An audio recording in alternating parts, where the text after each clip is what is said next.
السلام علیکم، welcome to my YouTube channel.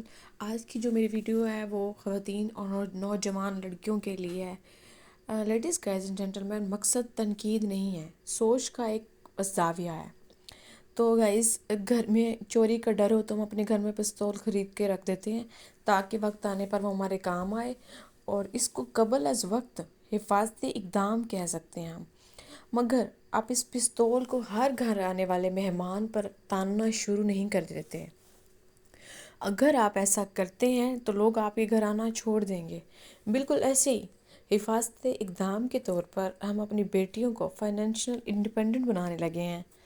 مقصد یہی ہے کہ زندگی میں کسی موڑ پر اگر ایسے حالات پیدا ہو جائیں، ناسازگار حالات پیدا ہو جائیں تو وہ اس کو اپنے لیے خود کمانا پڑ جائے تو مشکل نہ ہو، بغیر کسی محتاجی کے وہ زندگی گزار سکے، اور اگر باصلاحیت ہو تو اپنے شعبے یا شوق میں آگے بھی بڑھ سکے۔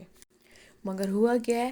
ہوا یہ ہے کہ بیٹیاں اس خود مختاری کے پستول کو کاندھے پر ڈالے زندگی کے اہم ترین رشتے میں داخل ہوتی ہیں، اور مخالف سمجھ کر اپنے سب سے قریبی رشتے یعنی شوہر پر وہ پستول تان لیتی ہیں کہ کوئی بات ہو جائے میاں بیوی میں تو کہنے لگتی ہیں کہ میں کوئی تمہاری غلام نہیں ہوں، میں ان پڑھ گوار نہیں ہوں، میں تمہاری ہر بات مانوں، کہ میں پڑھی لکھی ہوں، میں تمہاری ہر بات کیوں مانوں؟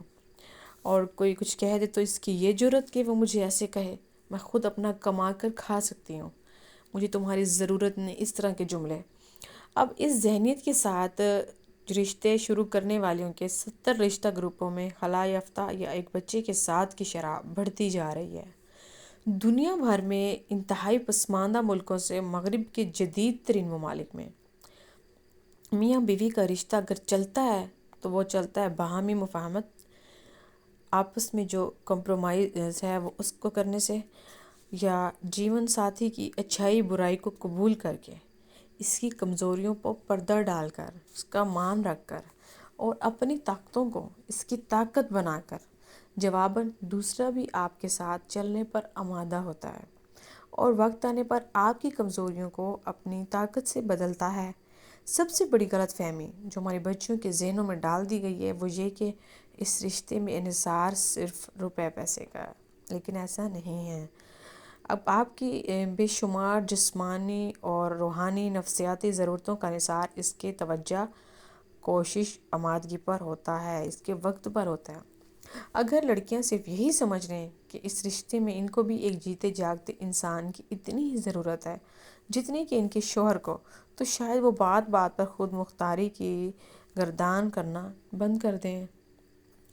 سو گائز، میرا مقصد کسی پر تنقید کرنا نہیں ہے۔ سب لڑکیاں ایک جیسی نہیں ہوتی، سب لوگ ایک جیسے نہیں ہوتے، کہیں پر لڑکیاں غلط ہیں تو کہیں پر نوجوان حضرات بھی غلط ہیں، لیکن یہ میجورٹی کی بات کی جا رہی ہے۔ ایون ہمارے سوشل میڈیا پر بھی یہی چیز دکھائی جا رہی ہے کہ خلا لینا کوئی معمولی بات نہیں ہے، آپ کی اگر آپس میں انڈرسٹینڈنگ نہیں ہوئی تو آپ سیپریٹ ہو جاتے ہیں۔ چلیں، میرا یہ ماننا ہے کہ اگر میاں بیوی میں کسی بات پر مس انڈرسٹینڈنگ ہو گئی ہے اور اس نوبت پر پہنچ گئے ہیں کہ وہ اب آپس میں اکٹھے نہیں رہ سکتے، تو وہ طلاق لینے کی بجائے کچھ ٹائم، کچھ مہینے سیپریٹ رہ کے دیکھیں، کیا وہ ایک دوسرے کے بغیر رہ سکتے ہیں؟ کیا واقعی انہیں ایک دوسرے کی ضرورت نہیں ہے؟